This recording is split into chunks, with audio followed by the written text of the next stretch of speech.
사랑합시다 하는 것을 왜 신앙 고백으로 하는지는 여러분이 말씀을 들으면 들을수록 알게 되실 겁니다.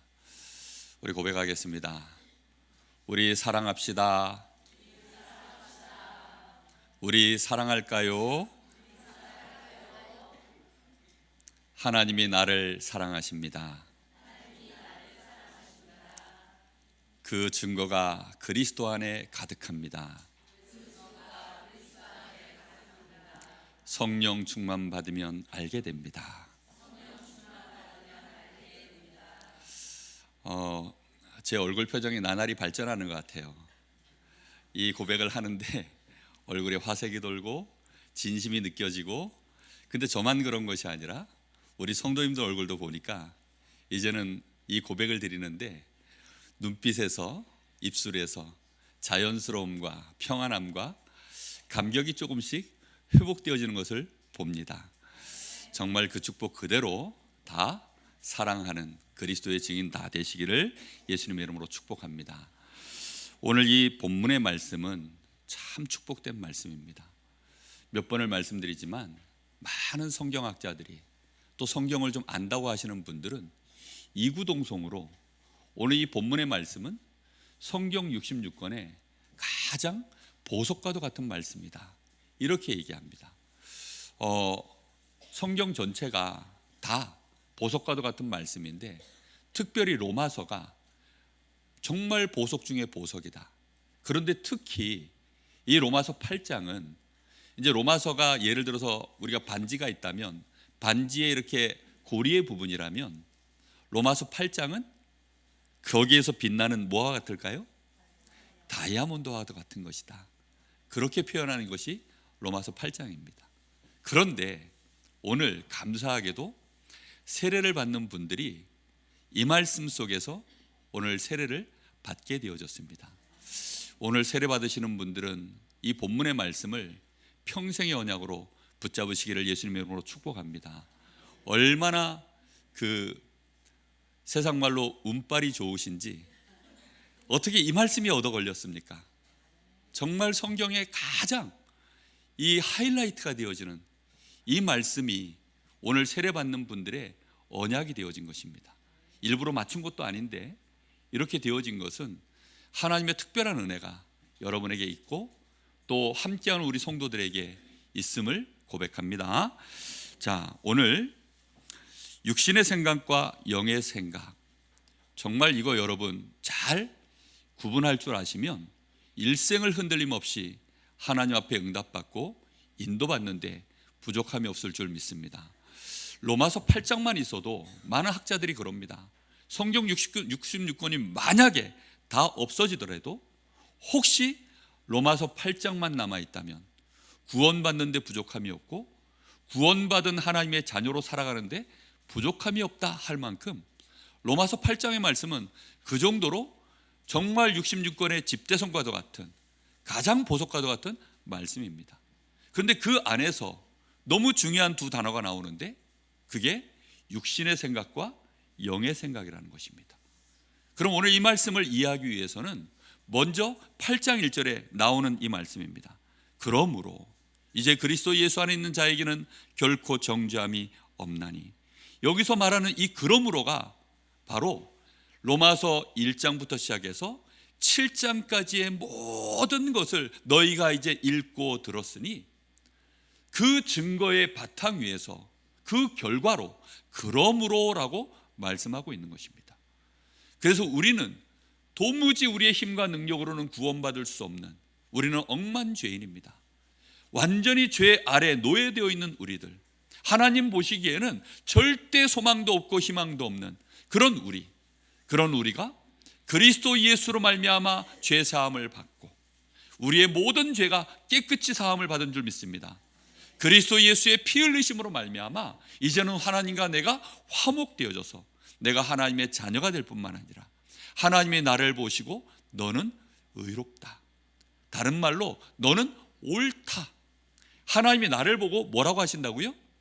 옳다, 너가 옳다라고 이렇게 칭해 주시는 것, 그게요 그리스도 예수 안에서 우리가 믿을 때 벌어지는 하나님의 약속입니다. 그 약속에 대한 얘기가 1장에서부터 7장까지 계속 이제 말씀을 통하여 우리가 여러 달 동안 말씀을 들었죠.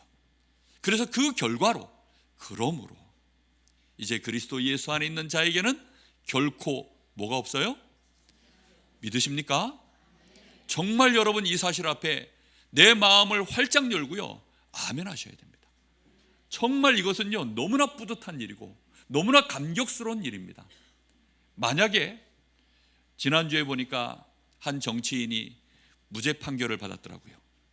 그것 때문에 뭐 TV에서 한참 또 뭐 뉴스가 나오고 또 뭐 유튜브 안에서 보니까 온라인상에서 막 이렇다 저렇다 많은 얘기들이 나오더라고요. 거기에 대해서는 사람들이 할 말이 많겠죠. 그런데 하나님이 완벽하게 우리에게 무죄 선고를 하신 줄 믿습니다. 여러분 이거는 항소심 갈 게 없어요. 그냥 이거는 완전히 끝난 것입니다. 영원한 결과로 우리에게 너는 이제 정죄할 것이 없다, 이렇게 말씀을 주신 겁니다. 어느 정도로요? 결단코 그 누구도 감히 할 수 없다, 이렇게 말씀하신 선언이 오늘 여기 그러므로입니다. 이렇게 선고하실 수 있는 이유, 바로 그 뒤에 2절에 나옵니다. 이는 그리스도 예수 안에 있는 무엇으로 말미암아요? 생명의 성령의 법이 죄와 사망의 법에서 너를 어떻게 했다고요? 해방했다. 나를 정죄할 수 있는 법 자체를 바꿔버렸다, 이렇게 말씀하고 있는 것입니다. 여러분, 우리나라의 국회의원들이 법을 정하고 법을 바꾸고 이렇게 합니다. 법을 바꿀 때 주로 누가 유리한 쪽으로 할까요? 자기들 유리한 쪽으로 가능하면 바꾸겠죠. 그런데 하나님은 누구 유리한 쪽으로 바꾸셨어요? 하나님 유리한 쪽이 아니라 죄인된 우리가 유리한 쪽으로 법을 딱 만들어 놓고, 우리가 완전히 죄와 사망의 법으로 지옥 가야 되고 이 땅에 사는 동안에 끊임없이 고통당해야 되는 우리를 완벽하게 구원해 내시려고 생명의 성령의 법, 그리스도 예수로 인하여서 만들어 놓고 성령께서 우리를 이 죄와 사망의 법에서 직접 해방시키신 줄 믿습니다. 여러분, 이것은요 성령께서 직접 우리에게 이루신 일입니다. 그 근거가 다시 한번 앞에 있었던 모든 얘기들을 다시 한번 집대성해서 8절에서 말씀하고 있습니다. 그 근거가 뭐냐? 3절입니다. 율법이 육신으로 말미암아 연약하여 할 수 없는 그것을, 우리가 육신이 연약하여서 이 율법의 요구들을 이룰 수 있습니까? 못한다니까요. 그걸 못하기 때문에, 그래서 우리가 못하는 줄 아시고 그것을 누구는 하신다고요? 하나님은 하시나니. 하나님이 하시는 것입니다. 어떻게 하셨냐? 곧 죄로 말미암아 자기 아들을 죄 있는 육신의 모양으로 보내요. 이 땅에 육신의 이 죄를 담당하기 위하여, 우리를 위하여 하나님이 그 아들 예수 그리스도를 이 땅에 보내셔서 그에게 뭘 하셨어요? 육신의 죄를 정하신 것입니다. 예수님께 육신의 모든 죄를 네가 짊어져라고 하나님이 그렇게 정하신 거예요. 그로 말미암아서 이제 4절에 육신을 따르지 아니하고 그 영을 따라 행하는 우리에게 뭐가 이루어집니까? 율법의 요구가 이루어지게 하려 하십니다. 이렇게 되어져서 우리는 생명의 성령의 법으로 말미암아 죄와 사망의 법에서 해방되어졌고, 결단코 우리에게는 뭐가 없다고요? 정죄함이 없느니라. 할렐루야. 여러분, 내가 그런 사람이심을 믿습니까? 여러분, 나에게 그 축복이 와 있음을 믿습니까? 예, 오늘 이 육신의 생각, 영의 생각, 오늘 여러분이 이것을 정확하게 나누어 가져야 됩니다. 자, 그러면 이게 나에게 실제적으로 그러면 어떻게 해서 나에게 효력을 발생합니까? 그 실제적인 이유가 오늘 이 말씀 속에서 나오고 있습니다. 로마서 8장 안에는 성령에 대한 단어가, 영이라고 하는 이 성령에 대한 그 단어가 21번이나 나옵니다. 헬라어 원문으로는 퓨뉴마라고 하는데 그 단어가 21번이나 나와요. 그러니까 많은 학자들이 이 로마서 8장을 성령장이다라고까지도 표현을 합니다. 그럼 오늘 이 말씀 속에서 우리가 꼭 붙잡아야 될 부분이 뭐냐면 성령입니다. 그동안은 몇 번씩 성령에 대하여 여러분하고 말씀을 한 번씩 나누었지만 오늘 이 로마서 8장에는 본격적인 성령의 역사에 대한 얘기가 나오고 있습니다. 오늘 여러분이 실제로 그러면 내가 어떻게 하면 이 예수 그리스도로 말미암아 정죄함이 없는 뿐만 아니라 율법의 요구를 내가 이룰 수 있는 거룩한 하나님의 자녀로 내 인생을 살아갈 수 있을까? 그게 영의 생각이거든요. 그 영의 생각이 나에게 끊임없이 이 육신의 생각에 사로잡히는 나를 이겨내도록 만드는 비밀, 그 비밀이 오늘 여기 성령으로 말미암아 되어짐을 오늘 알게 되시길 바랍니다. 자, 먼저 이 성령은 누구께 먼저 역사하셨냐? 그리스도 예수 안에 먼저 임하여 계시는 것입니다. 오늘 여기 8장 여기 2절에 보니까 이는 그리스도 예수 안에 있는, 어디 안에 있다고요? 그리스도 예수 안에 있는 생명의 성령입니다. 이 성령은 어디 안에서 역사하셔요? 그리스도 예수 안에 있는 자에게 역사하시는 것입니다. 그래서 이 그리스도 안에서 역사하시는 이 영은 8장 9절에 보니까 아예 누구의 영이라고 표현되어 있냐면 그리스도의 영이다. 하반절에 보니까 누구든지 그리스도의 영이 없으면 그리스도의 사람이 아니라 이렇게 표현되어 있습니다. 이 영은 곧 그리스도의 영이시오 하나님의 성령이신 줄 믿습니다. 성경 안에 그리스도의 영, 하나님의 영, 그리스도를 증거하는 영, 아예 성령 이렇게 표현되어진 모든 그 단어들은 다 똑같은 퓨뉴마, 성령입니다. 이 성령이 역사하셔서 그 성령은 마태복음 1장 10절에 보니까 예수께서 동정녀 마리아에게 잉태하실 때부터 그 영으로 잉태하게 만드셨습니다.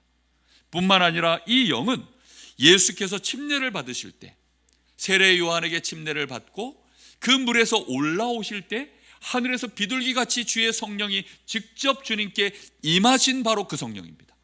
왜 성령이 임하셨을까요?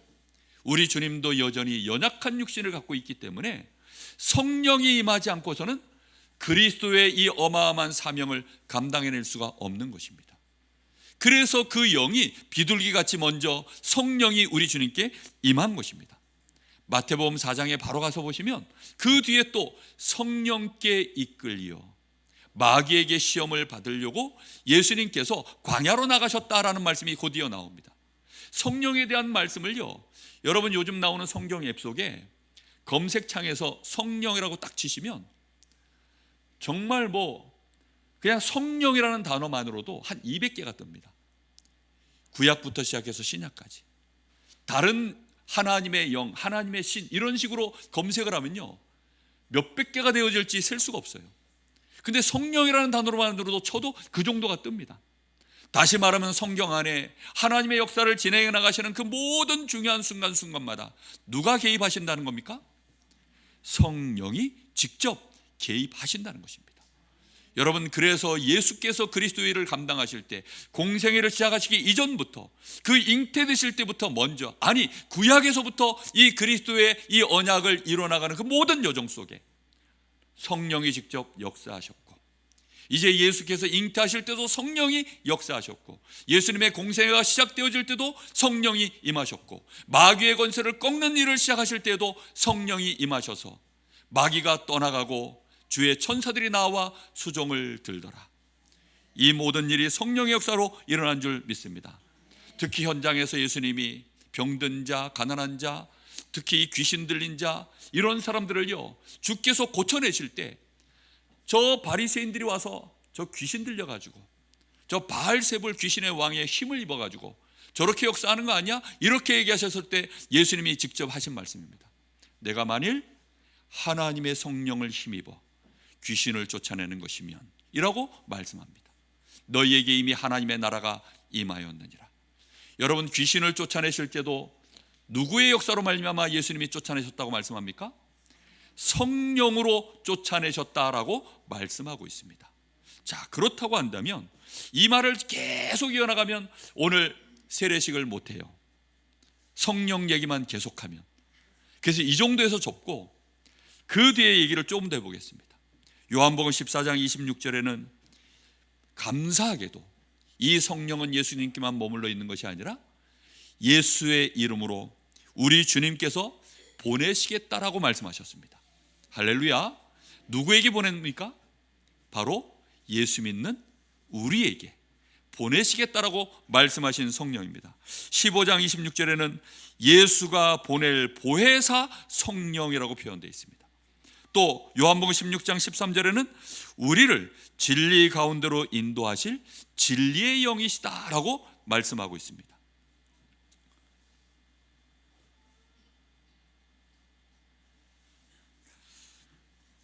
고린도 3장 16절에는 아예 너희가 하나님의 성전인 것과 하나님의 영, 성령이 너희 속에 계시는 것을 알지 못하느냐. 하나님의 성령이 어디 안에 지금 들어와 계십니까? 내 안에.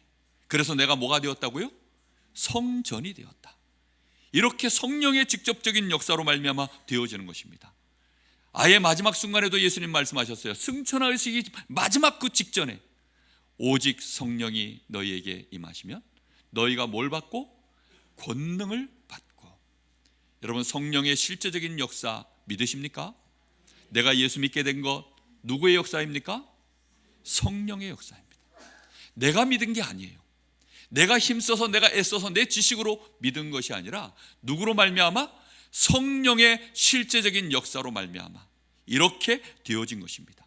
자, 그러면 오늘부터 우리는 육신의 생각과 영의 생각을 이제 구분해내는 중요한 비밀을 베이스로 다 받았습니다. 자, 그러면 영의 생각은 무엇일까요? 먼저 말씀합니다. 성령의 감동받은 생각입니다. 믿습니까? 여러분, 나에게서 내가 직접 생산해내는 생각일 수도 있지만 내가 말씀을 듣고 아멘에서 말씀의 지식으로 말미암아 이게 영의 생각이구나 라고 깨달을 수도 있는 것이지만 그것이 지금 영의 생각이라고 말하는 것이 아닙니다. 성령의 감동과 성령의 역사로 말미암아 예수를 나의 구주로 시인하는 그 생각이 바로 누구의 생각이라고요? 영의 생각이다. 이거 먼저 이해하고 말씀을 들으셔야 되겠습니다. 자, 그러면 육신의 생각이 뭐냐? 육신의 생각은 내가 육신에게 사로잡힌 채 하는 생각입니다. 그럼 내 육신에게 사로잡히는데 육신의 상태가 어떠냐? 자, 로마서 7장에서 우리 있었던 얘기만으로 간단하게 정리해 봤습니다.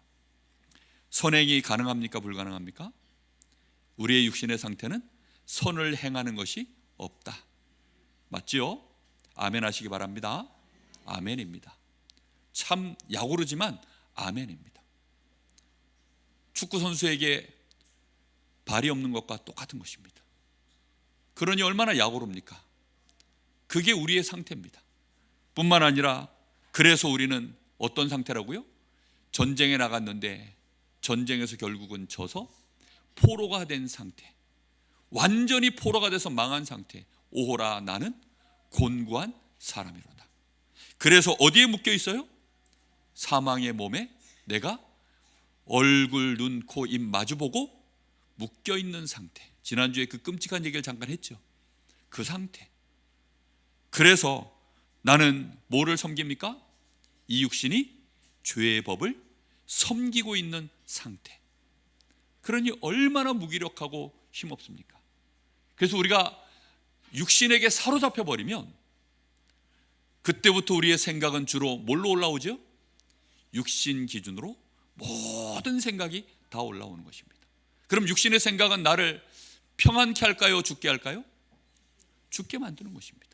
그래서 그 말씀의 결과가 육신의 생각은, 여기 6절에 보니까 육신의 생각은 뭐요? 사망이요. 육신을 따르는 자는 5절에 보니까 육신을 따르는 자는 무슨 생각을 합니까? 육신의 일을 생각하고, 영을 따르는 자는 영의 일을 생각하는데 6절에 보니까 육신의 생각은 그래서 결국은 사망이요. 오늘 여러분의 연약한 육신을 정말로 의지하지 않기를 예수님의 이름으로 축복합니다. 여러분의 연약한 육신을 믿지 마시기 바랍니다. 정말로 내가 내 육신을 믿지 내가 내 주먹을 안 믿으면 뭘 믿으란 말이냐? 혹시 그런 분 계시면 빨리 철드시기를 예수님의 이름으로 축복합니다. 정말 나의 연약한 육신을 내려놓으셔야 돼요. 육신의 생각, 육신에 붙잡혀서 내가 계속 뭔가를 생각하면 그것이 사망이요. 결국은 육신의 생각은 7절에 하나님과 뭐가 돼요? 원수가 되는 것입니다. 하나님과 원수 되고 싶습니까? 참, 사람 하나만 누가 나를 괴롭혀도 얼마나 어렵고 힘든데요. 하나님과 원수가 됐다고요? 끔찍한 일입니다. 육신의 생각은 하나님과 원수가 되고, 뿐만 아니라 내가 예수 믿고 하나님의 자녀가 됐음에도 불구하고 육신의 생각에 사로잡혀 있으면 9절에는 8절에는 육신에 있는 자들은 하나님을 어떻게 할 수 없습니까? 기쁘시게 할 수 없느니라. 여러분, 육신의 생각이 뭘 것 같습니까? 지금 이렇게 얘기하니까 육신의 생각이 도대체 뭘까?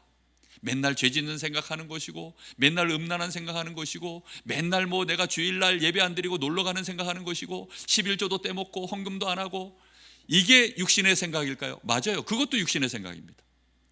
그런데 그 정도 수준은 너무 초보적인 거고, 진짜 우리의 속사람이 육신에게 사로잡힌, 우리의 육신의 상태가 뭔지를 몰라서 영적인 힘이 다 떨어진 상태에서 올라와지는 그 생각들이 전부 육신의 생각입니다. 그럼 무엇일까요? 영적인 하나님을 모르고 성령의 역사를 전혀 모른 채, 내 속사람이 지금 어떠한지를 전혀 모르고, 그리스도를 보내신 하나님의 그 사랑과 은혜가 뭔지를 전혀 모른 채 내가 이 육신을 가지고 하나님 앞에 율법을 최대한 지켜내면 나 구원받을 수 있어, 나 축복받을 수 있어, 그게 육신의 생각입니다. 그러면 오늘 여러분 오실 때 헌금 다 들고 오셨죠? 안 들고 오신 분들 계실 겁니다. 근데 헌금 들고 와서 헌금 다 넣으셨죠? 넣으시면서 무슨 생각하십니까? 본전 생각하십니까? 축복받을 생각하십니까? 내가 이만큼 드렸으니 하나님 나에게 주시겠지. 그게 육신의 생각이에요. 좀 무슨 말인지 이해되셨어요? 내가 오늘 예배 자리에 왔으니 하나님은 나를 기뻐하시고 나를 축복하시겠지. 그것만이라면 그게 육신의 생각입니다. 그럼 반대로 육신의 생각을 반대로 해볼까요? 내가 오늘 헌금을 안 들고 왔으니 영집 집안에, 그게요 육신의 생각을 갖고 있는 사람의 특징입니다. 내가 오늘 헌금을 안 들고 왔는데도 내 마음속에 아무 부담이 없고, 오히려 하나님, 내가 이렇게 하나님 앞에 드려야 되는데 내가 드릴 수 없으니 나를 더 축복해 주십시오. 이게요 영의 생각이에요. 그리고 들고 나왔어도 하나님 오늘 이거밖에 못 드리니 하나님 내가 더 축복해 주십시오. 내가 하나님 앞에 10분의 9를 드리고도 내가 10분의 1만으로도 넉넉히 많은 사람들을 살려낼 수 있을 만큼 하나님 나를 축복해 주십시오. 그 사람은요 다 드리고도요 드린 것 같지가 않은 거예요. 그게 영의 생각입니다. 어렵죠. 예수님이 그래서 오른편에 있는 자 좌편에 있는 자 주님 재림하실 때 나누실 때 이렇게 얘기합니다. 나를 위하여 오른편에 있는 자, 천국을 소유하고 천국에 들어가라 한 자들에게 너는 내가 가난할 때, 내가 궁핍할 때 나를 위하여 너희가 먹을 것을 주었고 입을 것을 주었다. 그랬더니 이 사람들이 뭐라 그럽니까? 어이구 주님 그런 말씀 마십시오. 언제 우리가 그런 일을 했습니까? 이 사람들이 영의 생각에 사로잡힌 사람들, 드리고도 몰라요. 드리고도 자신은 그렇게 안 했다고 합니다. 그런데 반대로 좌편에 있는 자, 저 지옥 가는 자들은 뭐라 그럽니까? 언제 우리가 안 드렸습니까? 우리 다 드렸는데요. 주님께 우리가 언제 안 그랬습니까? 이런 사람들이, 이게 육신의 생각에 사로잡혀 있는 사람들입니다. 오늘 여러분들이 오늘 이 말씀을 잘 깨닫기를 바랍니다. 그래서 육신의 생각에 사로잡혀 있는 사람들은 결국은 기준이 누구지요? 나입니다. 나 중심. 그리고 내가 육신으로 했냐 안 했냐, 육신 중심. 그리고 이것이 성공이 되겠냐 안 되겠냐, 결국은 그것을 바라보는 그 성공 중심. 딱 거기에 사로잡힌 사람들은요 모든 게 나를 기준으로 하여 구원도 왔다 갔다, 응답도 왔다 갔다, 모든 게 나 중심입니다. 구원은 나 중심이 아닌 줄 믿습니다. 하나님이 우리에게 주신 축복은 내가 아예 소망이 없기 때문에, 그래서 철저하게 오직 하나님의 은혜로만 나는 구원받을 수 있고, 이 억만죄악에 있는 내가 혹시 하나님의 응답을 받는다면 그것은 나의 의가 아니라 하나님이 주신 것입니다. 여러분, 이런 것들을요 진짜로 고백할 수 있는 사람, 그게요 영의 생각에 잡힌 자입니다. 자, 사단은 이 함정 속에 우리를요 계속 빠뜨립니다. 육신의 생각에 속지 않으시기를 바랍니다. 육신의 생각에 사로잡히지 않으시기를 바랍니다. 사로잡혔다는 것은요, 포로된 것입니다. 그냥 내가 딱 붙잡힌 거예요. 그것에서 내가 뿌리치고 나올 수 있으려고 하면 뭐가 있어야 될까요? 힘이 있어야 됩니다. 그래서 영의 생각은 내가 지식으로 이게 영의 생각이야 라고 안다고 해서 그 생각으로 갈 수 있는 게 아니에요. 무슨 말인지 이해됩니까? 그래서 이 생각이라는 단어는 영어 성경에는 전부 마인드라고 표현되어 있습니다. 마인드가 뭐지요? 우리 한국말로 주로 해석을 하면 마음이라고 표현되어 있는 거죠. 그러나 더 정확한 말은 내 마음 속에 있는 생각인 것입니다. 지식은 내 뇌 속에, 많은 지식 속에 한 자리에 있지만 에너지가 없지요. 힘이 없는 거죠. 성경에는 이렇게 되어 있는데 나는 왜 그렇게 못할까? 이거는요, 내 마음에서 올라오는 한탄입니다. 그게 마인드거든요. 그런데 그냥 그렇구나라고 아무런 감정이 없는 거예요. 여러분, 이 영의 생각은 나로 하여금 싸우도록 만드는 것입니다. 그래서 정말 내 힘과 내 능력으로 영의 생각으로 옮겨갈 수 있는 것이 아니라 누구로 말미암아 되어집니까? 성령의 역사로만 되어지는 줄 믿으시기 바랍니다. 정말 이거는요, 알아도 못해요. 그래서 만약에 지식순이라면 신학자들이 제일 잘하겠죠. 만약에 지식순이라면 유대인들이 제일 잘하겠죠. 그런데 지식순이 아니고 성령의 감동과 역사로 말미암아 실제로 내 마인드가, 내 생각이 바뀌어버린 것, 그게 영의 생각입니다. 알게 되시기를 바랍니다. 자, 그래서 영의 생각은 성령을 따라 하는 생각입니다. 이렇게 할 때 4절 말씀해 보니까 육신을 따르지 아니하고 그 영을 따라 행하는 우리에게 드디어 뭐가 이루어지기 시작합니까? 율법의 요구가 이루어지기 시작하는 거예요.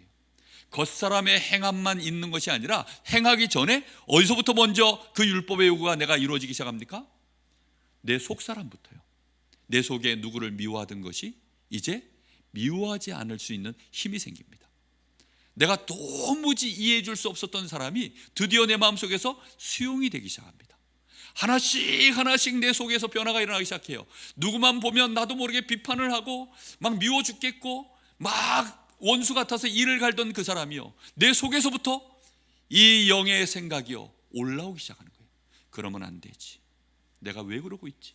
나 하나님 앞에 은혜 받았고 구원 받았고 하나님은 나를 사랑하셔서 나 이 억만죄악에 있는 나를 이렇게 축복해 놓으셨는데 원수 같은 나를 하나님이 이렇게 하신 은혜 받은 내가 더 이상 그리하면 안 되지. 이 생각이 누구를 통하여 올라오는 것입니까? 성령으로 말미암아 되어지는 은혜인 줄 믿습니다.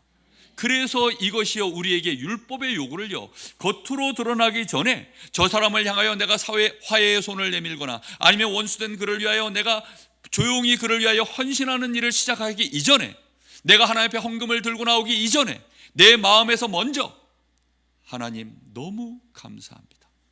그래서 하나님 앞에 예배 나옴이 마음에서부터 먼저 즐겁고 내 마음에서부터 먼저 하나님 앞에 드릴 많은 예물들, 내 시간들, 나의 삶, 이거 하나하나가요 마음에서부터 벌써 감사가 나오고, 율법의 시작은 우리의 영에서부터 시작하는 것입니다. 맞지요?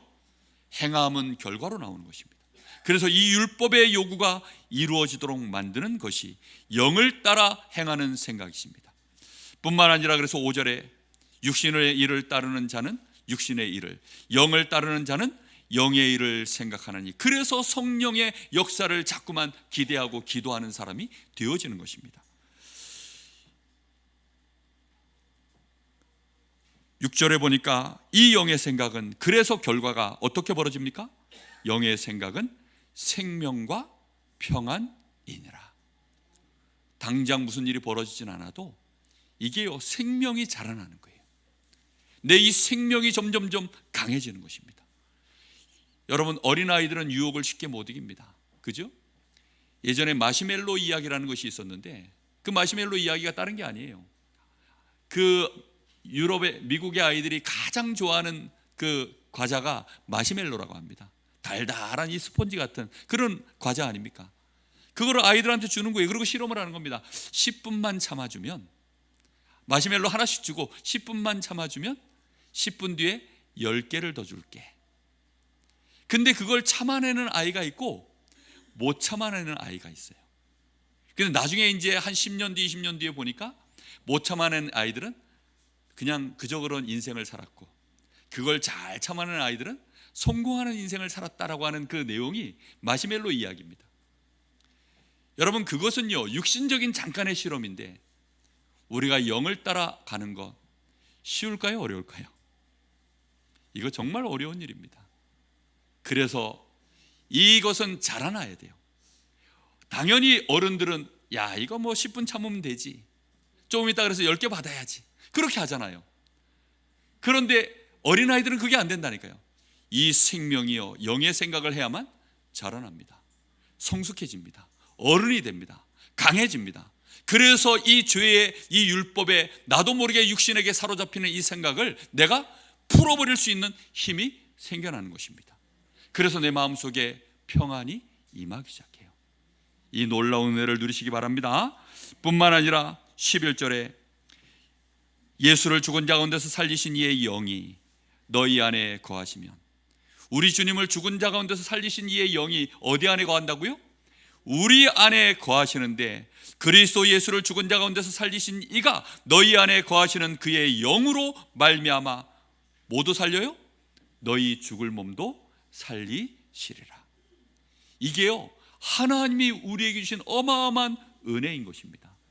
하나님은 단순히 말씀만 하지 않고 예수 그리스도를 통하여 십자가의 모든 문제를 해결해서 끝내는 것이 아니라, 이제는 나는 해놨으니 너희가 믿든지 말든지 알아서 해라, 이렇게 하나님이 하신 것이 아니라 직접 어떻게 하셨다고요? 성령으로 개입하셔서 그 역사가, 그 주님이 해놓으신 그 모든 일이 우리에게 효력을 발휘하도록 직접 일하고 계신다는 사실, 그게 영의 생각입니다. 그래서 여러분, 예수님이 십자가에서 다 이루었다 하실 때에는요 모든 문제를 다 끝내신 일을 이제 합법적으로 딱 이거를요 조항을 만든 것입니다. 이 생명의 법을 만드신 거예요. 내가 저주와 재앙에서 빠져나오는 해방되는 법을 만드신 것입니다. 그런데 이 법이 집행이 되려고 그러면 그냥 집행이 됩니까? 야 법이 그러니 야 돈 내놔 이러면 줍니까? 안 주죠. 그런데 힘 있는 자가 같이 와가지고 너 이거 법대로 빨리 안 하면 너 바로 감옥에 집어넣을 거야? 아니 너 오늘 바로 사형이야? 이러면 법대로 할까요 안 할까요? 하죠. 그죠? 부끄러운 얘기지만 어렸을 때 저보다 키가 머리 하나는 더 큰 제 친구 하나가 있었습니다. 홍성철이라고. 그 친구가 저를 얼마나 괴롭히는지 모르겠어요. 왜 괴롭혔는지 지금도 모르겠는데 하도 괴롭힘 당하니까 제가 자존심을 무릅쓰고 3살 위에 바로 건너편에 있는 고등학교를 다니고 있는 저희 형한테 엉아야 홍모시기가 나를 괴롭히는데 한번 와줘야 되겠어. 그 친구가요 막 그날도 저를 괴롭히다가 저희 형님이 딱 오니까 갑자기 가만히 서더라고요.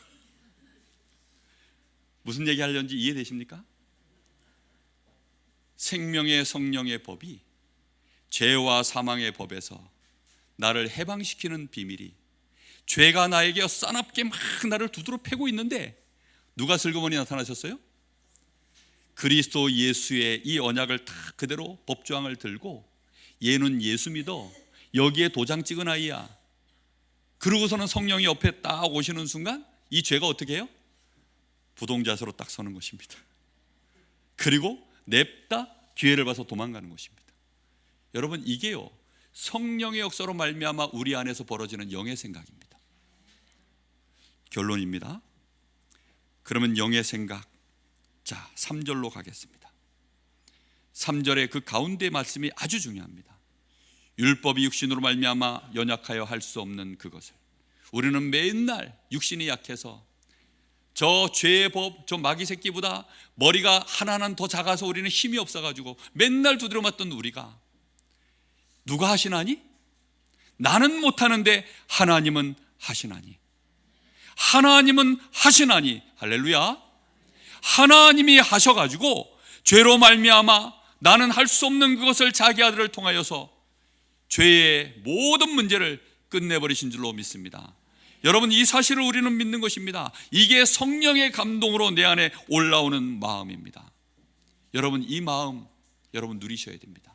그리고 복음의 말씀으로 충만한 마음입니다. 이것이 그래, 그리스도가 다 끝냈어. 나는 더 이상 죄로 말미암아 나는 죄값을 치룰 일이 없어. 나의 모든 문제는 끝났어. 하나님은 나를 기뻐하시고 나를 사랑하셔. 할렐루야. 정말 여러분, 이 사실이요 실제화되어지는 것은요 성령의 감동으로 진행되어지는 일입니다. 그러면 어떻게 하면 될까요?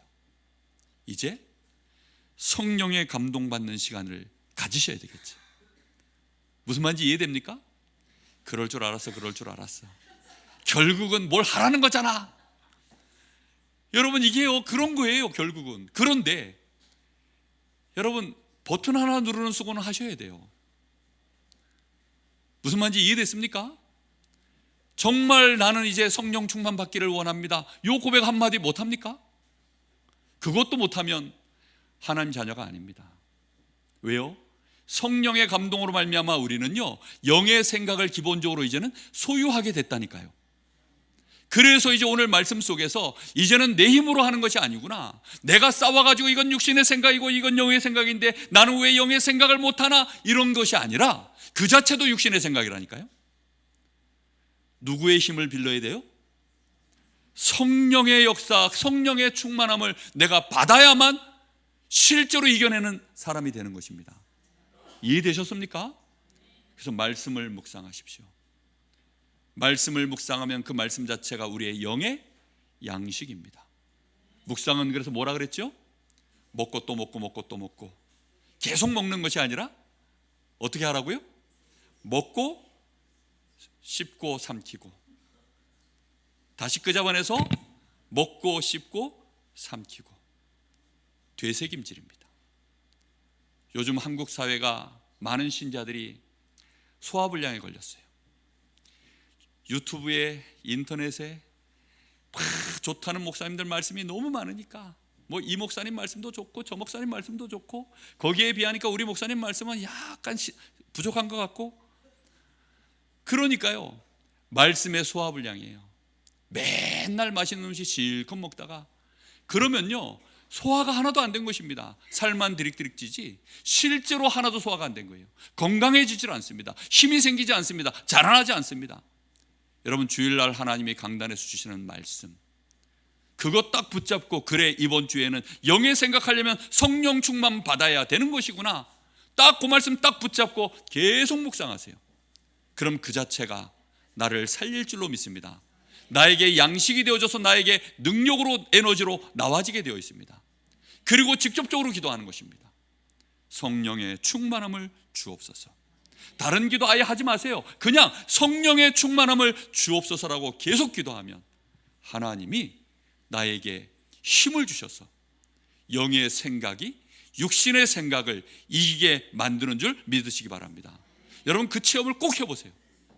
아유, 도저히 저 미운 인간 어떻게 하면 좋나? 그건 힘이 딸려서 그래요. 내가 인격이 부족해서가 아니라 뭐가 딸려서 그렇다고요? 힘이 딸리는 거라니까요. 아니, 내가 이걸 뿌리쳐야 되는데 왜 못 뿌리칩니까? 힘이 딸려서요. 힘이 딸려서 못 뿌리치는 겁니다. 이거 하면 내가 망하는 줄 아는데 왜 끊임없이 그 망하는 짓을 합니까? 힘이 딸려서요. 이해되셨습니까? 왜 어린아이들 유괴당할까 봐 부모들이 걱정해요? 사탕 주거든 따라가지 마라 그러는 이유가 뭡니까? 저 같으면 사탕 줘도 따라가도 됩니다. 그렇죠? 왜요? 제가 힘이 있으니까. 근데 어린아이들은요 사탕 그거 하나 보고 따라갔다가는 바로 유괴당합니다. 여자들 보고 밤길 조심하라고 얘기합니다. 왜요? 힘이 약하니까. 정말 여러분, 성령 충만 받으면 그때부터 어떤 상황에 놓여도 이기게 되어 있습니다. 여러분, 그래서 성령의 충만함이 필요한 것입니다.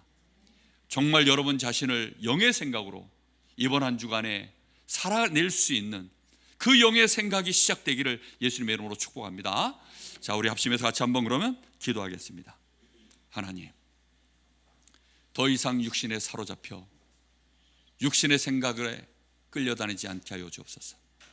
맨날 회개하고 회개하지만 힘이 없으면 또다시 그 짓을 해야 됩니다. 하나님, 반복되는 회개가 아닌 이제는 완전한 회개를 이룰 수 있을 만큼 영의 생각, 성령의 충만, 말씀 충만 되어지게 하옵소서. 우리 간절한 마음으로 잠시 기도합니다.